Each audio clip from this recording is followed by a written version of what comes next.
एहतजाज कंद अमेरिका में डेली निहाल इमिग्रेंट हिरासती मर्कज़ ॾांहुं वापसि आया आहिनि। हिकु साइट जेका सदर डोनाल्ड ट्रंप जी वॾे जलावतनीअ जी ज़ोर में केतिरनि ई फ्लैश पॉइंटनि मां हिकु बणिजी वई आहे। सेंटर न्यूयॉर्क न्यू जर्सी खां ॿाहिरि वाक़िअ आहे। ड्रगी अरसे खां तकरारी रहियो आहे। त ईरान जी फुटबॉल टीम अञा ताईं अमरीकी वीज़ा जे खोट आहे ऐं बराबरि शर्तुनि ते में मुक़ाबिलो न करे रही आहे, छाकाणि त टूर्नामेंट खां अॻु तरबियत में मिसल आहे। तेहरान जी सफ़ीर मैक्सिको ख़मीस ते चयो। अबुल फज़ल पसंदीदा मैक्सिको जी उत्तर ओलह वारे सरहद शहर टेजुआना जो दौरो कयो, जिते ईराननि पंहिंजी तरबियती कैंप खे मुंतक़िल कियो आहे। उहे असुल में अमरीकी रियासत एरिज़ोना में टक्सन में ॿुधल हूंदा हुआ। पेबलन में रेप्लिक ऑफ आयरलैंड ऐं कुतर जे विच में ॿिनि उल अक़वामी फुटबॉल दोस्ताना ॿ भेरा घर जे मदहनि पारां इसराइल जे ख़िलाफ़ ईंदड़ मैचनि जे ख़िलाफ़ एहतजाज खे रोकियो वियो। आयरिश खे यूफा नेशन लीग जे मुक़ाबले में ॿ भेरा इसराइल खे मुंहुं ॾियणो आहे, पर रांदियुनि जी बाइकॉट जे मुतालबनि सां फिक्सचर जे ख़िलाफ़ सख़्त रद्दअमल खे मुंहुं ॾियणो पियो। यूरोप जो प्रीमियर क्लब मुक़ाबिलो छंछर ते ख़तम थी वियो, जॾहिं यूफा चैंपियंस लीग जो फाइनल खेॾियो वियो। क़ाबिलियत खां वठी हिकु जामे लीग जी मरहले ताईं ऐं पोइ नॉकआउट जो ड्रामो। टूर्नामेंट हाणे 2 टिमनि ते अचे थो। हर साल आउं हज़ारनि स्टार्टअप बैटलफील्ड एप्लीकेशन ज़रिए पढ़ंदो आहियां ऐं हर साल मूंखे साॻियो नमूनो ॾिसण में अचे थो। बानी जेके हिन स्टेज तालुक़ु रखनि था, अक्सर करे उहे आहिनि जेके लॻभॻि लागू न थिया। उन्हनि जो ख़्यालु आहे त उहे तमामु जल्दी आहिनि। उन्हनि जो ख़्यालु आहे त वधीक कशिश जी ज़रूरत आहे। उन्हनि जो ख़्यालु आहे त उहो प्रोग्राम उन्हनि खां वधीक कंपनियुनि लाइ आहे। अमरीकी अमलदारनि जो चवणु आहे त अमरीका ऐं ईरान लाइ ॻाल्हियूं कंदनि हिकु मुआहदे जी फ्रेमवर्क ते इतफ़ाक़ कयो आहे, जेको उन्हनि जी जंग बंदी खे ॾंड ॾींहं ताईं वधाईंदो ऐं ईरान जी एटमी प्रोग्राम जे मुस्तक़बिल ते ॻाल्हियुनि शुरू कंदो। मुआहदे अञा ताईं सदर डोनाल्ड ट्रंप या ईरान में क़ियादत तरफ़ां मंज़ूर कयो वियो आहे। ऑफिसरनि बेसी खे ॿुधायो त अमरीका जी हिकु जज सदर डोनाल्ड ट्रंप जी एग्ज़िक्यूटिव ऑर्डर खे फौरी तौर ते ब्लॉक करण खां इनकार करे छॾियो आहे, जेको मेल उन वोटिंग ते ज़ाब्तनि खे सख़्तु करे थो। पर जज कार्ल निकोलस ज़िलेई कोलंबिया में डेमोक्रेट्स लाइ इम्कान खे खुलियल खे चैलेंज कंदे जीअं इंतिज़ामिया उन ते अमल करण लाइ अॻिते वधे। ग्वाटेमाला जी हुकूमत उन ख़बरनि खे रद्द करे छॾियो आहे त हिन अमरीका खे अमरीकी मुल्क में मुंशियात जी स्मुगलनि जे ख़िलाफ़ हमला करण जी इजाज़त ॾियण ते इतफ़ाक़ कयो आहे, जॾहिं त इहा तस्दीक कई आहे त हिन वाशिंगटन सां सिक्योरिटी ताउन जी तलब कई आहे। गैर मुल्की फ़ौजी ऑपरेशन जी इजाज़त ॾियण जो को बि मुआहिदो नाहे। सदर बर्नार्डो अरियालो जी हुकूमत ख़मीस ते हिकु बयान में चयो,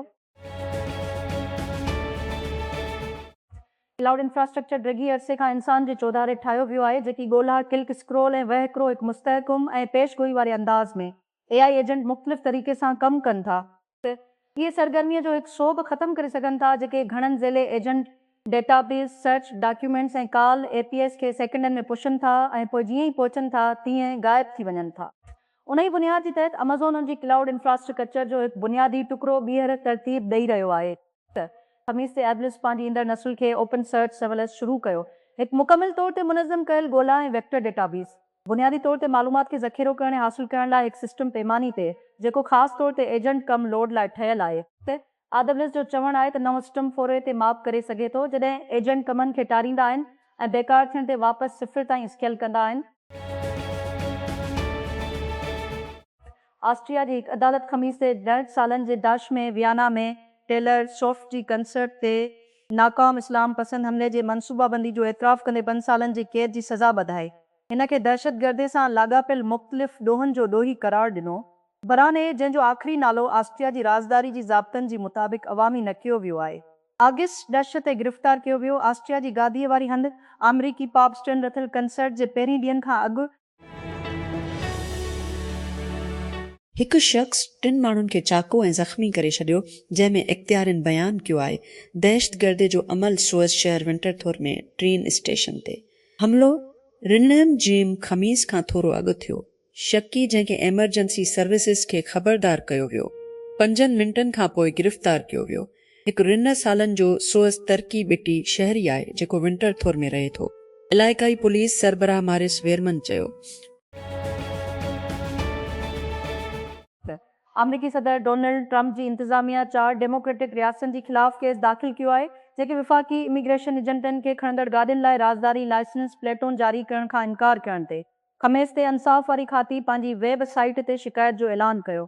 मेन मैसाचुसेट्स, ओरेगन ऐं वाशिंगटन ते वफ़ाक़ी हुकूमत जी मुतालबनि खे रद्द करण जो इल्ज़ाम लॻायो। यूरोपीय यूनियन चइनि इदारनि ऐं 3 फ़र्दनि ते पाबंदी मुड़ी छॾी आहे। उन जो चवणु आहे त इंतिहा पसंद इसराइली आबादकार आहिनि जेकी संगीन इंसानी हक़नि जी भञकिड़ियुनि जा ज़िम्मेवार आहिनि, जेकी फ़िलिस्तीन जी कब्ज़े वारी भञकिड़ी कई आहे, जिन में जिस्मानी ऐं ज़हनी सालमियत, राज़दारी ऐं ख़ानदानी ज़िंदगी, मज़हब जी आज़ादी ऐं तालीम जा हक़ शामिल आहिनि। स्लेथ ओतो, जेफ बेज़ूस ऐं एले दोजस जी मालिक मार्क वाल्टर जे पुठभराई सां बरकी गाॾे जी शुरूआत।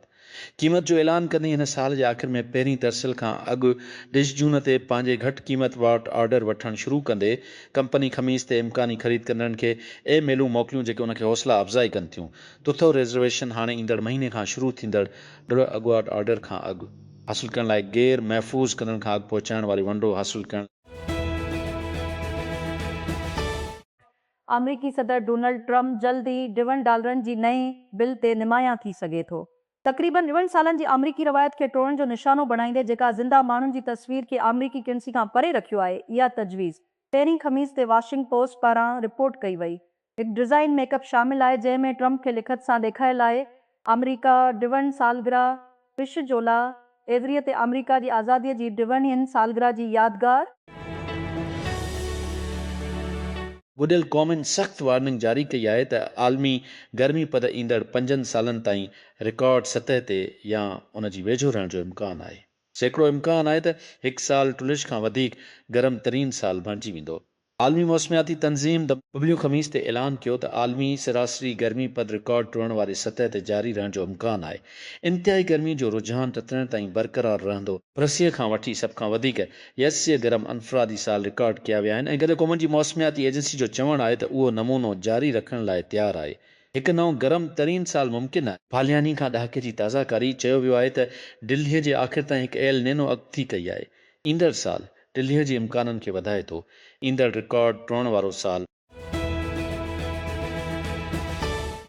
केनाडा मुतारिफ़ कराया आहिनि सख़्त दस्तावेज़ी घुर्ज लाइ मुल्क में दाख़िल थींदड़ डिजिटल खाना बदोश हिकु आम कम जी इजाज़त जी रियायत जी तहत अॻूणी आरामदा हिदायतुनि मां हिकु अहम तब्दीलीअ जी निशानदी कंदी। इमिग्रेशन ऑफिसरनि खे अपडेट कयल हिदायतूं मिलियूं आहिनि। उनवान आरिज़ी रवासी डिजिटल खाना बदोश IRCC जी वेबसाइट ते 3 मई 2023 ते शाया थियल।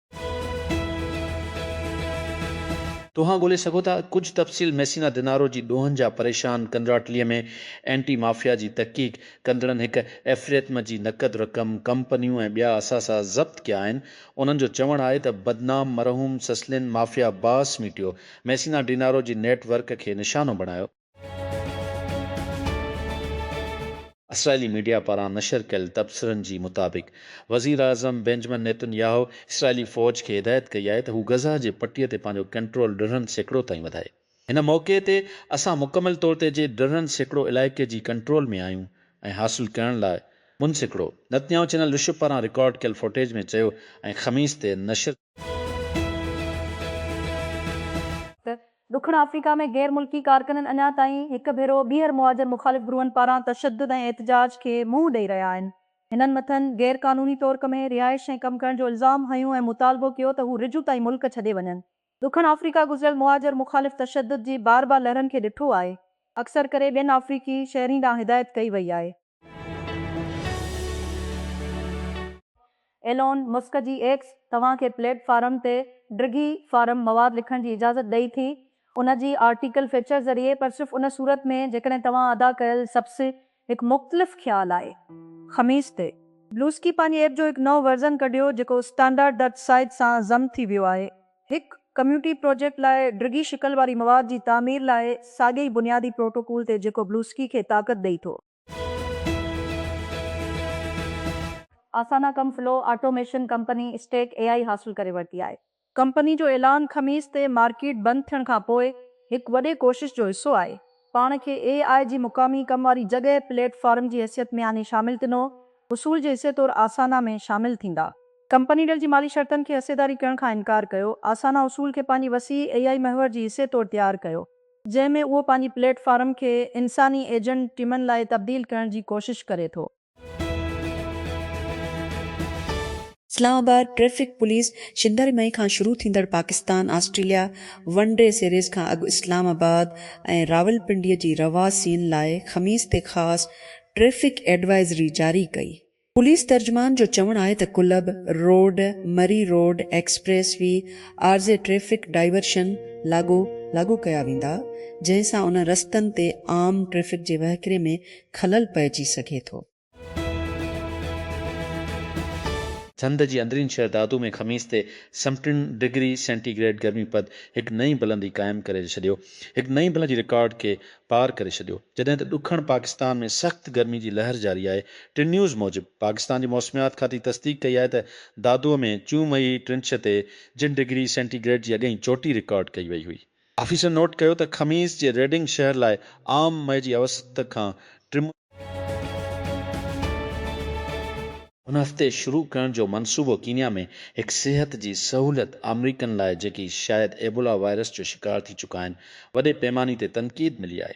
ॿिन्ही कीनिया जी डॉक्टरनि ऐं अमरीकी एहलकारनि खां जेके CDC ते कमु करे रहिया आहिनि। कीनिया में मखे डॉक्टरनि जी यूनियन ऐं कीनिया जी कानून सोसाइटी CNN खे ॿुधायो त उहे मनसूबे जे मुखालफ़त कनि था। चवनि था त उहो ख़तरो आहे त एबोला खे ओभर अफ्रीकी क़ौम में दरामद करणु, जंहिंमें ख़मीस ताईं को बि केस न आहे। अमरीका ऐं ईरान विच में 10 ॾींहं लाइ जंग बंदे खे वधाइण ऐं जंग खे मुस्तक़िल तौर ते ख़तमु करण लाइ ॻाल्हियूं शुरू करण लाइ मफ़ाहमत जी इब्तिदाई यादाश्त अमो ते पहुची विया आहिनि। ऑफिसरनि मूजिबि अञा ताईं सदर डोनाल्ड ट्रंप जी हतमी मंज़ूरीअ जी ज़रूरत आहे। जेकॾहिं हतमी तौर ते मुआहिदो हफ़्ते जी रोकियल सिफ़ारतकारीअ खां पोइ हिकु अहम पेशरफ़्त हूंदो।